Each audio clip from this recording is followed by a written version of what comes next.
Orígenes históricos del antisemitismo.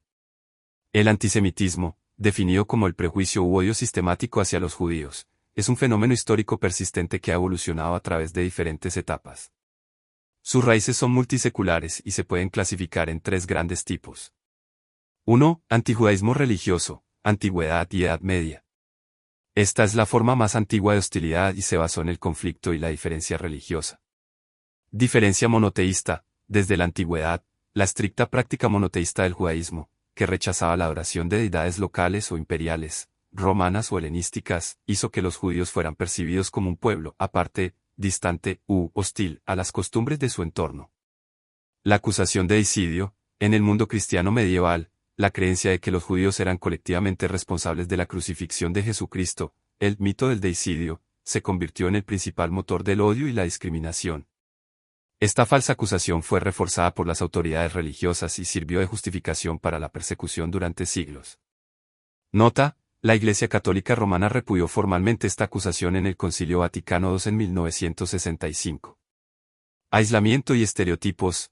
La discriminación religiosa llevó a la segregación, guetos, la prohibición de poseer tierras o unirse a gremios, y la obligación de usar distintivos. Al ser limitados a la usura, préstamo de dinero con interés, prohibido para los cristianos por la Iglesia, surgió el estereotipo del judío codicioso y avaro, vinculado a la figura de Judas Iscariote. Libelos de sangre. La propagación de mitos maliciosos, como el libelo de sangre, la falsa acusación de que los judíos usaban la sangre de niños cristianos en rituales, impulsó oleadas de violencia y matanzas locales, pogromos, en toda Europa. 2. Antisemitismo socioeconómico y político, Edad Moderna y siglo XIX. Con la Ilustración y el surgimiento de los Estado-nación, el enfoque de la hostilidad cambió de lo religioso a lo cívico y económico. Enemigos de la nación. A medida que las naciones europeas definían su identidad en términos de raza, lengua o cultura compartida, los judíos fueron a menudo considerados como un pueblo apátrida y ajeno al cuerpo de la nación, percibidos como enemigos internos o una amenaza a la cohesión nacional. Competencia económica. En la Europa urbana, la burguesía y la oligarquía cristiana veían a los judíos, que a menudo eran exitosos en el comercio, las finanzas o las profesiones liberales, como serios competidores. Esto avivó el resentimiento popular.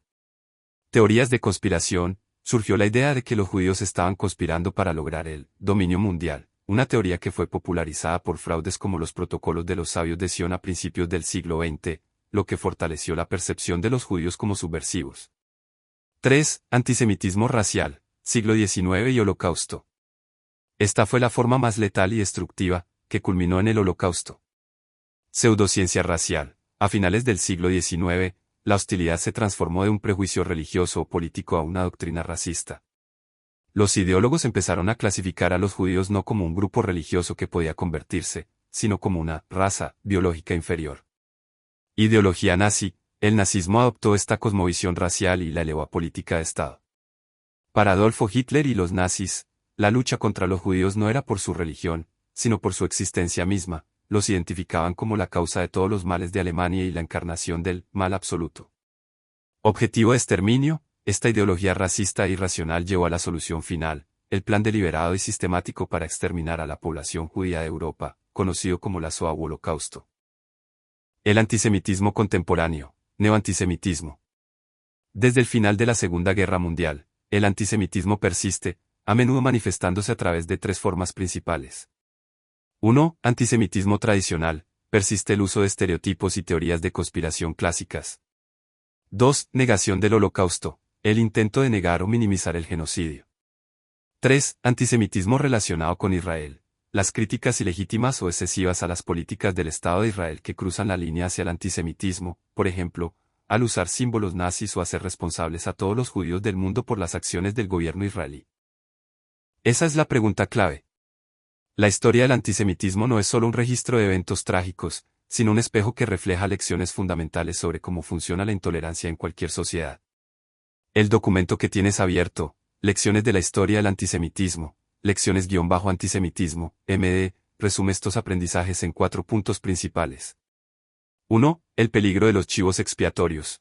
Nos enseña que el odio no es racional, sino una herramienta política para culpar a un grupo minoritario de los problemas de la mayoría, crisis económicas, miedo social, etc. 2. La evolución de la intolerancia muestra cómo el odio se adapta, Si no funciona la excusa religiosa, cambia a la económica, y si no, a la racial, volviéndose cada vez más radical y peligroso. 3. La importancia de las instituciones. Nos recuerda que el camino hacia las atrocidades comienza con la legalización de la discriminación, como las leyes de Nuremberg, y que el silencio o la apatía de la mayoría es una forma de complicidad. 4. Vigilancia constante. La lección final es que el odio nunca se erradica del todo, solo se oculta o se transforma, como el neoantisemitismo, obligándonos a defender activamente los derechos de todas las minorías. En resumen, aprendemos que debemos ser profundamente críticos con las narrativas que simplifican problemas complejos culpando a un solo grupo, y que la defensa de la justicia debe ser una prioridad constante.